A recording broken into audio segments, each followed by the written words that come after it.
après l'article 1er, l'amendement portant article additionnel qui porte le numéro 84. Monsieur Leconte le présente. Merci Monsieur le Président, Madame la Ministre, mes chers collègues. Avant de présenter l'amendement, Madame la Ministre, je n'oublie pas que nous aimerions avoir une réponse sur la question des certificats de rétablissement et de la reconnaissance des certificats de rétablissement établis dans l'Union européenne et à l'étranger, car c'est un peu lié à la nature de cet amendement.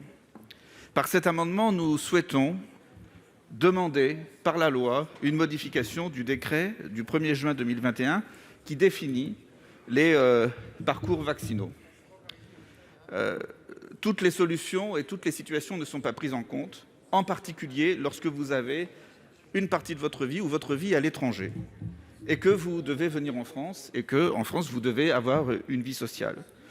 Je signale cela parce qu'il y a aussi des Français qui vivent hors de France et qui doivent avoir une vie sociale dans le pays dans lequel ils vivent et doivent être vaccinés parce qu'il y a aussi un pass vaccinal, mais avec d'autres vaccins. Je pense en particulier aux Français qui vivent en Russie et qui doivent être vaccinés Sputnik pour pouvoir vivre en Russie.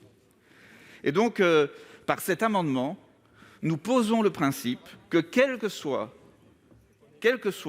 les vaccins que vous avez pu obtenir par le passé, il y a toujours une voie, éventuellement avec des vaccins, pour obtenir un pass vaccinal en France, et qu'il doit y avoir cette voie inscrite dans le décret, et que le décret doit être pris après avis de la Haute Autorité de Santé. Ce n'est donc pas une question de reconnaissance de vaccin, c'est juste une question d'affirmer le droit de chacun de pouvoir avoir le droit à un pass vaccinal, quel que soit ce qu'il a pu vivre auparavant. C'est un peu plus compliqué que la seule reconnaissance des vaccins, parce que depuis, il y a la question de la 3e dose. Je prends un exemple d'une personne qui a eu 2 Sinovac au Brésil, qui a obtenu une dose de rappel, ce qui s'appelait dose de rappel au mois de septembre, pour pouvoir avoir un pass sanitaire, et qui aujourd'hui voit son pass sanitaire affiché comme devant s'éteindre à partir du 15 janvier. Donc il faudra qu'il fasse une 4e dose.